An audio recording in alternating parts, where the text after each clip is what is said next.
Ketvirtą ryto žadina iPhone alarmas, kambarį 6 didai ir vienas virdulis senas.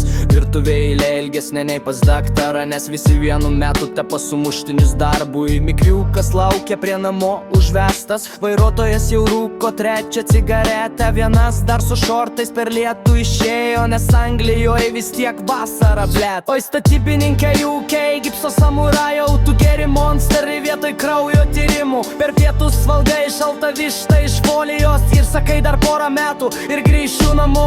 Oi emigrantė, britų kelių karaliau, tu stati pusę Londono už minimumą beveik. Ir kai anglas sako good job matė, tu jauties kaip gavęs medalį iš karalienės. Objektė lenkas, reikia ant rumūnų, rumūnas ant Portugalo, Portugalas ant oro. Foremanas vaikšto su planšetė rimtas, nors pats nemoka net ruletės laikyt. Vienas nukrito nuo kopėčių vakar, bet šiandien jau vėl maišo cementą, nes lygos lapelis Anglijoje egzistuoja tik teoriškai.